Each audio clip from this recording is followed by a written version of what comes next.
Hello everyone. तो स्वागत है आप सभी का आपके अपने चैनल न्यूटन 9.8 में। और आज हम लोग इस वीडियो में डिस्कस करने वाले हैं इम्पल्स के बारे में। तो चलिए फटाफट शुरू करते हैं। तो अकॉर्डिंग टू द डेफिनेशन ये लिखा हुआ है कि if a very high amount of force acts for a small interval of time then it is called impulse. मतलब एक बहुत ही बड़ा फोर्स एक छोटे से टाइम के लिए, किसी भी टाइम के लिए एक्ट करे किसी बॉडी पे, उसको हम लोग क्या बोलेंगे? इम्पल्स बोलेंगे। And it is equal to product of force and time interval for which it acts। मतलब इसका जो वैल्यू होगा वो फोर्स इंटू टाइम होगा, टाइम जिसके लिए वो फोर्स क्या होगा, बॉडी पे एक्ट हो रहा है। तो अगर हम लोग इस इम्पल्स का वैल्यू लिखने की कोशिश करें तो इम्पल्स को हम लिख सकते हैं, जो इम्पल्स आपका हो गया इम्पल्स, इसको हम लोग जे से डिनोट कर सकते हैं। तो इम्पल्स जो हो गया, याद रखिए जे कैप नहीं है, एक्स कैप आई कैप जे कैप वाला, ये जे वेक्टर एक तरीके से आपका क्या है, इम्पल्स है। तो इम्पल्स जो जे हो गया that is equal to force into time. Force into क्या होगा, टाइम। याद रखिए इम्पल्स एक वेक्टर क्वांटिटी है जिसका डायरेक्शन जो होगा फोर्स के डायरेक्शन में होगा। जो इम्पल्स का डायरेक्शन होगा या फोर्स का डायरेक्शन होगा, सॉरी, वही आपका क्या होगा, इम्पल्स का डायरेक्शन। तो फोर्स इनटू टाइम जो गैप होगा वो आपका इम्पल्स के बराबर हो जाएगा। अगर इसको हम लोग ग्राफ से देखने की कोशिश करें तो मान लिया जाए कि एक बहुत ही बड़ा फोर्स, मतलब बहुत ही बड़ा फोर्स एक डेल्टा टी टाइम के लिए एक्ट करे सडनली, ठीक है। तो डेल्टा टी टाइम के लिए एक्ट करे तो इस फोर्स इनटू टाइम हम लोग, ये फोर्स आपका एक्ट हो रहा है, ये एफ टी ग्राफ आपका दिया हुआ है। तो फोर्स इनटू ये जो डेल्टा टी टाइम है उसको हम लोग क्या बोल देंगे, इम्पल्स बोल देंगे। तो आप देख रहे हैं कि अगर एफ इंटू डेल्टा टी, ये आपका डेल्टा टी हो गया, ये आपका फोर्स हो गया, वैल्यू हो गया उस मोमेंट पे, तो ये जो एरिया होगा वही आपका क्या होगा, इम्पल्स के बराबर होगा, एफ टी ग्राफ का एरिया। ठीक है, तो हम लोग एफ टी ग्राफ का एरिया भी निकाल सकते हैं। तो देखिए इस केस में जो था फोर्स कांस्टेंट था, इसमें हम लोग क्या लिख रहे थे, कांस्टेंट फोर्स, कांस्टेंट फोर्स। लेकिन अगर सपोज कीजिए कि फोर्स वेरिएबल हो, अगर हम लोग वेरिएबल फोर्स की बात करें, वेरिएबल फोर्स, तो उससे हम लोग कैसे इम्पल्स निकाल सकते हैं? तो सिंपल सी बात है कि इसमें हम लोग लिख सकते हैं J इज इक्वल टू, अगर हम लोग डेल्टा टी ना लेकर डी टी लें, क्योंकि अगर आपका फोर्स चेंज होता रहेगा तो हम लोग क्या करेंगे कि छोटे से टाइम को मल्टीप्लाई करेंगे। तो F into D T, right. लेकिन अगर फोर्स सपोज कीजिए कि उससे स्मॉल टाइम में कुछ देर के लिए एक्ट हो, मतलब कुछ देर कहने का मतलब ये सोचिए कि 1 सेकेंड के लिए सपोज कीजिए एक्ट हो, तो जो टोटल इम्पल्स हो जाएगा आपका, उसको हम लोग इंटीग्रेट कर सकते हैं एफ डी टी को। टोटल इम्पल्स में क्या कर सकते हैं, इंटीग्रेट कर सकते हैं। हालांकि हम लोग इम्पल्स को ये हमेशा मानकर चलते हैं कि इम्पल्स होता है बहुत ही छोटे इंटरवल के लिए आप होता है, जैसे कि इम्पल्सिव फोर्स हम उसको बोलते हैं। तो इम्पल्स को हम लोग मानकर चलते हैं कि वो बहुत ही छोटे टाइम के लिए एक्ट होता है। लेकिन बाय द वे कभी कभी क्वेश्चन में क्या करता है कि एक एफ टी ग्राफ आपको दे देगा। तो अगर आपको एफ टी ग्राफ दे देगा तो उस केस में आपको अगर इम्पल्स निकालना हो तो आप एफ टी ग्राफ का एरिया निकाल दें। एफ टी ग्राफ क्या करें, एरिया निकाल दें। So this F D T is area of F T graph, area of what, F T graph, उसको हम लोग क्या बोल सकते हैं, that will be equal to impulse. अगर इसको हम लोग डायग्राम से दिखाने की कोशिश करें तो सपोज कीजिए कि वेरिएबल फोर्स कुछ इस तरह से हो गया, हम लोग मान लेते हैं ऐसे हो गया आपका, और आपको जो इम्पल्स निकालना है बिटवीन दीज टू मोमेंट्स निकालना है कि इस मोमेंट के बीच में कितना इम्पल्स होगा। तो आपका एफ टी ग्राफ दिया हुआ है और एफ डी टी का इंटीग्रेशन करेंगे तो आपका क्या निकल जाएगा, that will be equal to impulse. तो आप देख सकते हैं कि this area will be equal to the value of F D T, right, and that is also equal to impulse. ये भी क्या है आपका, इम्पल्स हो गया एरिया, राइट। तो हम लोग बोल सकते हैं कि area of F T graph. अब थोड़ा इम्पल्स को और भी निकालने के तरीके देख लेते हैं। तो देखिए हम लोग न्यूटन सेकेंड लॉ में पढ़ते हैं क्या कि एफ इज इक्वल टू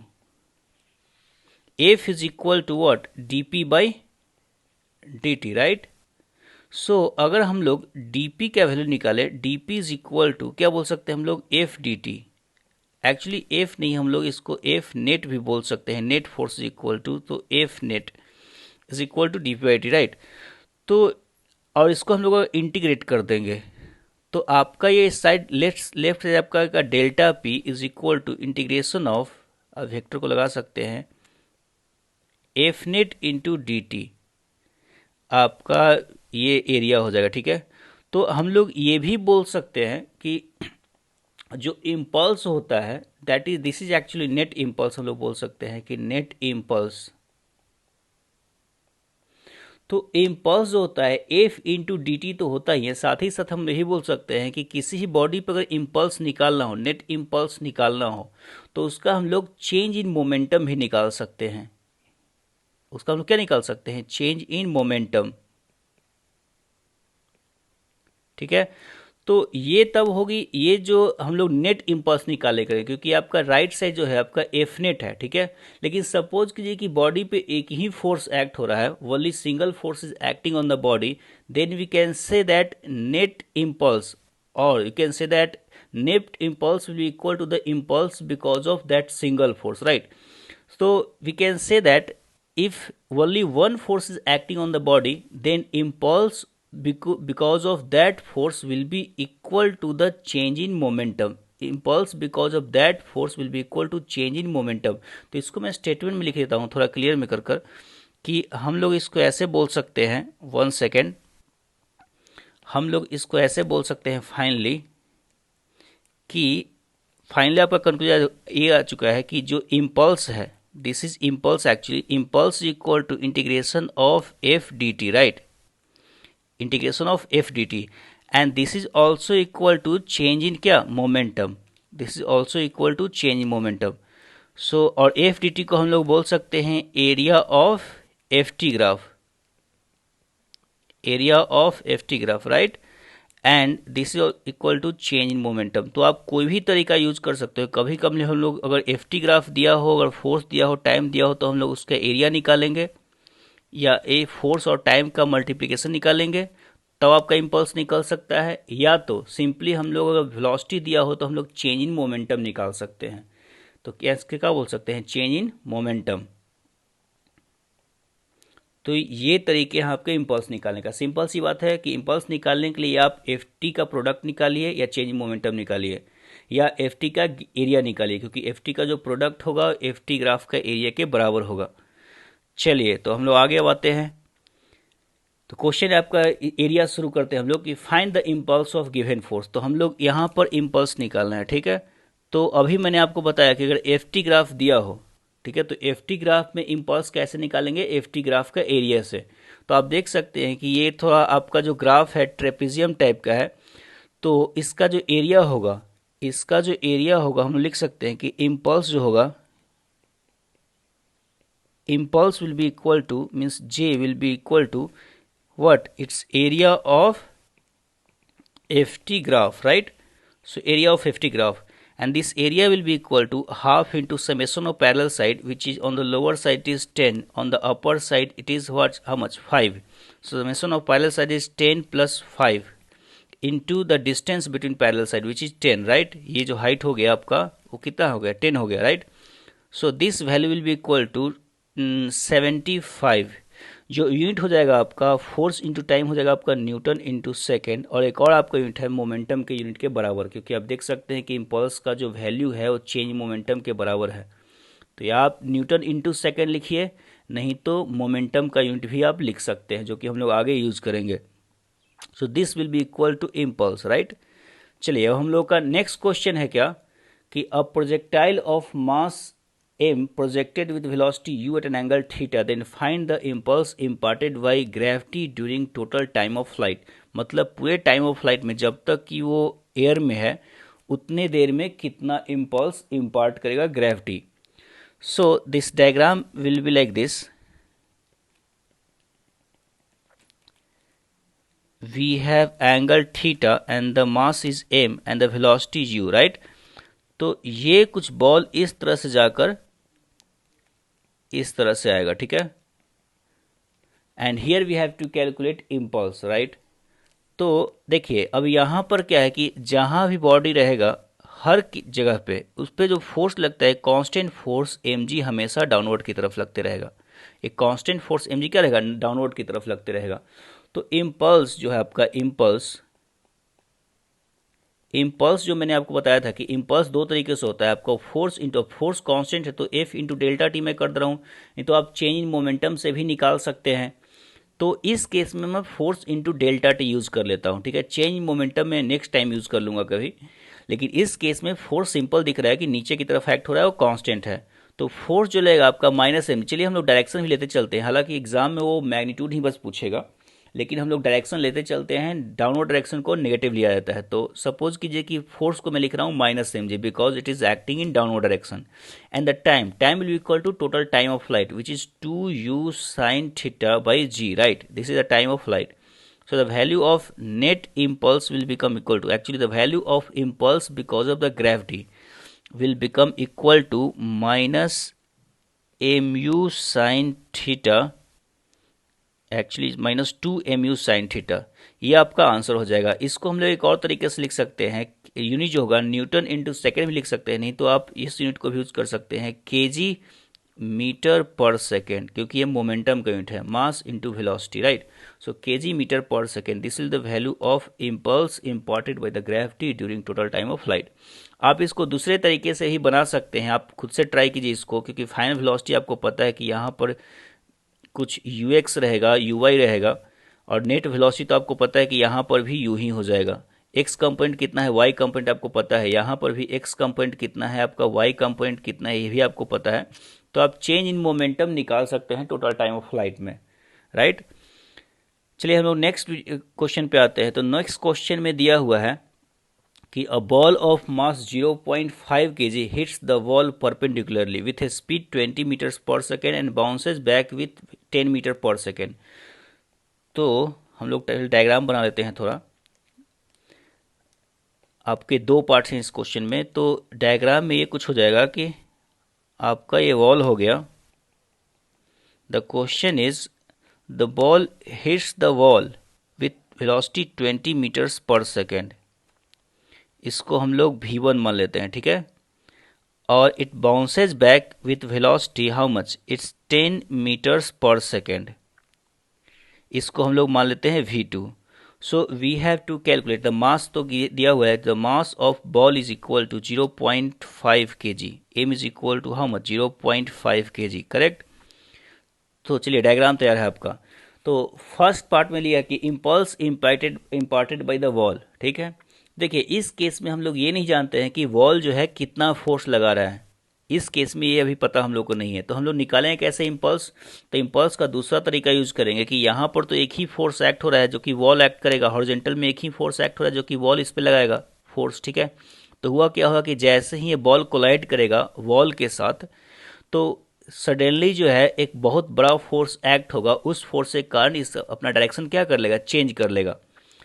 तो उस फोर्स के कारण आपका डायरेक्शन चेंज कर लेगा। तो हम लोग यहाँ पर बोल सकते हैं कि जो फोर्स लगेगा, हम लोग इसको ऐसे दिखा लेते हैं, यहाँ पर जो फोर्स लगेगा वो फोर्स तो हम लोग को पता नहीं है, लेकिन एक बात पता है कि यहाँ मोमेंटम कितने से चेंज हो रहा है।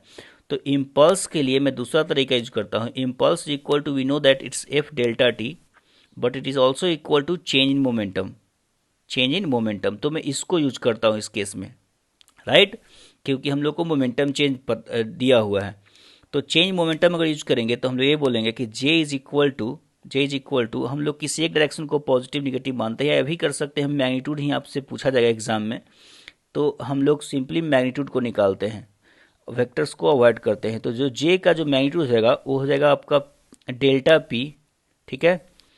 तो जो डेल्टा पी हो जाएगा वो हो जाएगा P final minus P initial. तो किसी एक डायरेक्शन को आप पॉजिटिव मानिए, दूसरे को नेगेटिव मानिए। चलिए हम लोग लेफ्ट डायरेक्शन को पॉजिटिव मान लेते हैं, ठीक है, क्योंकि आपको पॉजिटिव वैल्यू आएगा ऐसे। तो जो लेफ्ट डायरेक्शन होगा आपका, तो हम लोग बोल सकते हैं M V two minus, right direction को आपको नेगेटिव मानना होगा, राइट डायरेक्शन क्या मानना, नेगेटिव मानना होगा, तो minus of M V one, right.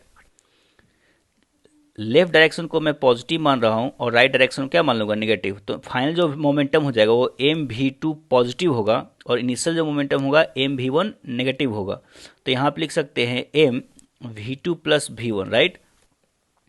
तो आपका एम जो हो गया 0.5 and V two plus V one is 20 plus 10 which is 30 which is equal to now it's 20 how much 20, जो यूनिट आप मोमेंटम के फॉर्म में लिख सकते हैं तो kg metre per second, right. So this will equal to the impulse. ये आपका एक आंसर हो गया। सेकेंड क्वेश्चन में दिया हुआ है कि if ball stage in contact with ground, actually ground नहीं वॉल यहाँ पर करना होगा। सो ball stage in contact with the wall for 0.02 second, then find average force exerted by the wall। तो हम लोग इसमें अगर सेकेंड पार्ट में बात किया जाए, ये आपका तो फर्स्ट पार्ट हो गया। सेकेंड पार्ट में अगर हम लोग कैलकुलेट करना है तो देखिए इम्पल्स जो होता है वो चेंज मोमेंटम के बराबर होता है। साथ ही साथ हम यही बोल सकते हैं impulse equal to F delta T, right. तो आपका ये दिया हुआ कि टाइम दिया हुआ है तो बोला कि एवरेज कितना फोर्स एक्सर्ट करेगा। तो इम्पल्स तो हम लोगों ने अभी कैलकुलेट कर रखा है, तो इम्पल्स जो आएगा आपका कितना आ गया है, 15 आ गया है। मतलब जो फोर्स आप निकाल सकते हैं बेसिकली जे जो 15/Δt, 15 में क्या हो सकता है डेल्टा टी। हालांकि आप इसको ऐसे भी यूज कर सकते हैं, जो फोर्स हो जाएगा आपका, जो फोर्स हो जाएगा, फोर्स इक्वल टू होता है Δp/Δt, राइट। तो डेल्टा पी जो इम्पल्स है वो एक तरीके से आपको डेल्टा पी दे रहा है, इसको हम लोग बोल रहे हैं J/Δt, राइट। तो फार्मूला वही है, बस आपका देखने का नज़रिया अलग है, ठीक है। तो डेल्टा पी को मैंने जे से रिप्लेस कर दिया, तो जो आपका जे का जो वैल्यू है या डेल्टा पी का वैल्यू है 15 हम लोग कैलकुलेट कर चुके हैं। तो इसको लिखेंगे हम लोग 15 डिवाइडेड बाई 0.02, राइट।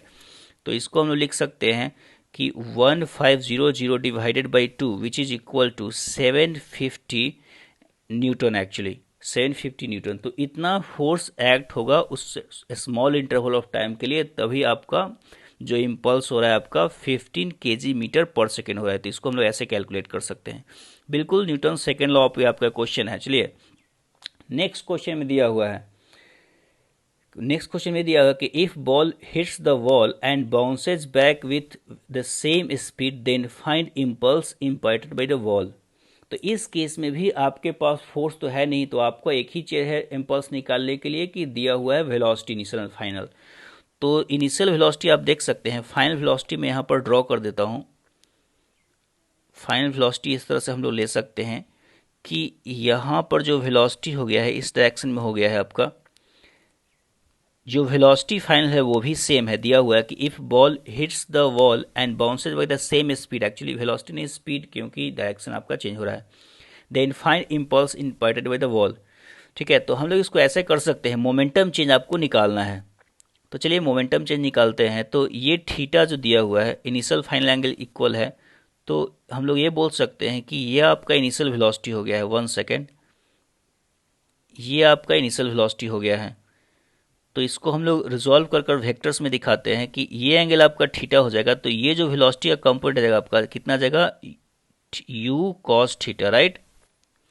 ये जो कंपोनेंट आएगा आपका कितना जाएगा, u sin थीटा। यहाँ पर भी आप देखें तो ये जो कंपोनेंट ये एंगल थीटा हो जाएगा, तो ये जो हॉरिजॉन्टल कंपोनेंट होगा वो आपका u cos थीटा हो जाएगा, जो वर्टिकल कंपोनेंट हो जाएगा ये u sin थीटा हो जाएगा, राइट। अब देखिए आपको निकालना है चेंज इन मोमेंटम, आपको निकालना है इम्पल्स के लिए चेंज इन मोमेंटम। तो हम लोग बोलेंगे जो इम्पल्स होगा वो आपका एफ डेल्टा टी होता ही है, लेकिन साथ ही साथ हम लोग चेंज इन मोमेंटम को भी बोलते हैं इम्पल्स। जो इम्पल्स होता है किसी बॉडी पे, उस बॉडी के चेंज इन मोमेंटम के बराबर होता है।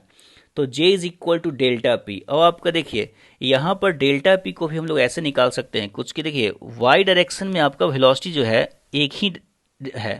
वाई डायरेक्शन में जो वेलोसिटी है मतलब डायरेक्शन भी नहीं चेंज हो रहा है, मैग्नीट्यूड भी नहीं चेंज हो रहा है। पहले भी आपका यू साइन थीटा आप यहाँ देख सकते हैं, अभी भी क्या है यू साइन थीटा डाउनवर्ड में। तो y में कोई वेलोसिटी चेंज हो नहीं रहा है, बस x में वेलोसिटी चेंज हो रहा है। क्यों? क्योंकि डायरेक्शन आपका रिवर्स हो जा रहा है। x में डायरेक्शन क्या हो जा रहा है आपका रिवर्स, पहले आपका इस डायरेक्शन में जा रहा था और आपका इस डायरेक्शन में जा रहा है, ठीक है। y में बात करें तो y में आपका कोई चेंज नहीं हो रहा है। तो y का जो अगर चेंज इन मोमेंटम निकालेंगे तो y डायरेक्शन में मतलब जो वॉल है उसके पैरेलल में चेंज मोमेंटम क्या होने वाला है, जीरो। तो मैं इसको अगर चेंज मोमेंटम निकालना है मुझे, तो उसको मैं ऐसे बोल सकता हूँ कि m इंटू बस x में मुँह निकालता हूँ चेंज मोमेंटम। तो x में निकालता हूँ तो आपका u cos थीटा इनिशियल था माइनस m इंटू आप इसको माइनस u cos थीटा, मतलब एक को आप पॉजिटिव मानिए दूसरे को क्या मान लीजिए निगेटिव, जैसे हम लोग लास्ट केस में माना। तो m into u cos theta final momentum आप मान सकते हैं। m into u cos theta, left को मैं पॉजिटिव अगर मान रहा हूँ तो m into u cos theta is final momentum x direction में, and m into u cos theta minus का जो होगा वो इनिशियल मोमेंटम होगा x डायरेक्शन में। तो आपका फाइनली ये ऐड हो जाएगा जी बिल्कुल लास्ट वाले की तरह। तो हम इसको लिख सकते हैं कि 2mu cos theta, so this will equal to the impulse, right. ये आपका जो वैल्यू हो जाएगा ये इम्पल्स के बराबर हो जाएगा। एक बात हम लोग ये भी बोल सकते हैं, इसको मैं आगे भी एक्सप्लेन करूँगा कि देखिए यहाँ पर जो मोमेंटम चेंज हो रहा है एक्स में ही क्यों हो रहा है, मतलब वॉल के परपेंडिकुलर ही क्यों हो रहा है, क्योंकि जैसे ही ये वॉल को हिट करेगा, हम लोग इसको कोलिजन में ही पढ़ते हैं, जैसे ही ये वॉल को ऐसे हिट करेगा वैसे जाएगा बॉल, तो जो वॉल है, ये वॉल जो है वो इस डायरेक्शन में ही फोर्स एक्सर्ट कर सकता है। कॉन्टैक्ट फोर्स जो नॉर्मली एक्शन एप्लीकेशन नॉर्मल के लॉन्ग एक्ट होगा, तो कॉन्टैक्ट फोर्स जो होगा इस डायरेक्शन में, हॉरिजॉन्टल डायरेक्शन में ही एक्ट होगा। तो उससे कारण जो आपका इसका मोमेंटम चेंज हो रहा है, बस एक्स वाला कंपोनेंट पहले, सॉरी, एक्स वाला कंपोनेंट, एक सेकेंड, एक्स वाला कंपोनेंट ही आपका चेंज हो रहा है। पहले एक्स वाला कंपोनेंट ऐसे जा रहा था और अब हो जाएगा एक्स वाला कंपोनेंट इस तरह से हो जाएगा। ये दिया हुआ है कि एक्स का जो कंपोनेंट हो रहा है वो चेंज नहीं हो रहा है, मतलब स्पीड जो है चेंज नहीं हो रहा है। तो इनिशियली था आपका u cos theta x direction में, और आपका एक्स डायरेक्शन में इस डायरेक्शन में हो गया u cos थीटा, लेकिन डायरेक्शन क्या हो गया है, रिवर्स हो चुका है। तो इसके कारण से मैं 2mu cos थीटा जो है चेंज इन मोमेंटम को बोल रहा हूँ। और ये जो मोमेंटम चेंज होगा वो एक्स डायरेक्शन में ही होगा, क्योंकि जो फोर्स, दीवार जो फोर्स लगाएगा, जो वॉल है वो फोर्स लगाएगा बस एक्स डायरेक्शन में ही लगाएगा, राइट। चलिए हम लोग नेक्स्ट क्वेश्चन पे आते हैं। तो क्वेश्चन यही नेक्स्ट दिया हुआ है कि displacement time graph of a particle of mass 3 kg, मास दिया हुआ है 3 kg is given, then find the impulse imparted on it at t is equal to 5 second. तो बोला कि 5 सेकेंड पे इम्पल्स कितना एक्ट हुआ है। देखिए गारंटी 5 सेकेंड पे एक्ट हुआ होगा, क्यों, क्योंकि आप पहले देखिए तो एक्स टी ग्राफ है, एक बार ध्यान रखिए कि एक्स टी ग्राफ पे है। सो पहले आप देख रहे हैं कि the velocity means, sorry, displacement is increasing, like x is increasing, correct। suddenly at t is equal to 5 second x आपका डिक्रीज होने लगा। तो हुआ क्या होगा कि पार्टिकल कुछ ऐसे जा रहा होगा, x इक्वल टू जीरो से आपका मोशन शुरुआत हुआ है, x इक्वल टू जीरो से वो कांस्टेंट वेलोसिटी से जा रहा है। क्यों constant velocity, because the slope is constant, slope is constant, that's why the velocity is constant, right. slope of xt graph is going to give you the velocity. So initially the particle is moving in this direction and t is equal to 5 second पे suddenly वो जब x equal to 20 पे पहुंचता है, यहाँ पर आपका x equal to 20 हो गया है, तो x इक्वल टू 20 पे जैसे ही पहुंचता है suddenly at t is equal to 5 second, यहाँ टाइम जो है आपका 5 सेकेंड है, ये सडनली बैक आना शुरू हो जाता है क्योंकि इसका x घटने लगा, ठीक है। तो सडनली बैकवर्ड आना शुरू कर देता है। तो हम लोग ये बोल सकते हैं कि यहाँ पर कोई ना कोई इसको फोर्स लगाया होगा, कोई ना कोई क्या लगा होगा, फोर्स लगाया होगा। उसी फोर्स के कारण जो है अपना बैकवर्ड में मूव करना शुरू कर चुका है। तो हम लोग को निकालना है कि इस फोर्स के कारण इम्पल्स कितना होगा, राइट। तो हम लोग चलिए सोल्यूशन की बात करते हैं। तो इम्पल्स आपको पता है कि यहाँ पर भी हम लोग यूज करने वाले हैं चेंज इन मोमेंटम को, क्योंकि हम लोग को फोर्स तो है नहीं पता। तो impulse will equal to change in momentum, right. चलिए तो हम लोग बोल सकते हैं इसका M V final minus M V initial, this is equal to change momentum, right. अब हम लोग चलिए पॉजिटिव निगेटिव ही लेते ही चलते हैं, क्योंकि इस केस में आपको कभी कभी जो आंसर्स रहते हैं पॉजिटिव निगेटिव दिखाता है। आंसर अगर आपका निगेटिव आ रहा है चेंज इन मोमेंटम, तो आपको निगेटिव लेना होगा इम्पल्स, राइट। तो देखिए अब हम लोग फाइनल मोमेंटम ये आपका वी फाइनल इस साइड मिलेगा और वी इनिशियल इस साइड मिलेगा, राइट। अब इस side t is equal to 5 second के बाद का वेलोसिटी कितना है, तो वेलोसिटी कैसे निकाल सकते हैं, तो सबको पता है कि स्लोप होता है। The velocity of xt graph is represented by its slope, right. So the velocity after t is equal to 5 second will be slope of this portion and the velocity before t is equal to 5 second will be velocity of this portion, correct. इस portion का तो आसान है slope निकालना, यहाँ straight line है आपका, आसान है। तो मैं अगर लिखूंगा तो एम वी फाइनल जो हो जाएगा, स्लोप जो आपका है उसको मैं डायरेक्ट लिख सकता हूँ 20/5। क्यों, क्योंकि ये आपका लेंथ जो है 5, आपको पता है कि ये tan थीटा जो होता है आपका स्लोप होता है, तो इसको हम लोग थीटा फाइनल बोल देते हैं, इसको थीटा इनिशियल बोल देते हैं, ठीक है। चलिए थोड़ा क्लियर कर लिया जाए इस डायग्राम को। तो theta final minus theta initial, right. तो जो वेलोसिटी हो जाएगा आपका, वो आपका देख रहे हैं कि जो परपेंडिकुलर है वो 20 है और बेस है क्या आपका 5, और ये तो पता है कि आपको नेगेटिव होगा, राइट, क्योंकि स्लोप जो है वो ऑब्ट्यूस एंगल पे है। तो इस साइड से लेने पे मैं नेगेटिव लगाया करता था, आपको पता है। तो मैं लिखूंगा वी फाइनल जो हो जाएगा माइनस का लगाने के बाद 20/5 माइनस वी इनिशियल जो होगा वो जो, चलिए माइनस लिख देते हैं एम, वी इनिशियल जो होगा वो आप लिख सकते हैं कितना, 20, परपेंडिकुलर है आपका 20 और बेस है आपका 5। इस केस में परपेंडिकुलर आपका 20 है और बेस कितना है इस लेंथ का 5, तो फिर आपका हो जाएगा इनिशियल वेलोसिटी। तो इसको आप लिख सकते हैं कि m into -4 minus m into 4, right, m into 4 which is equal to minus m into 8। Mass का वैल्यू पुट कर देते हैं जो कि 3 kg है, तो आपका आपका कितना हो जाएगा, -24।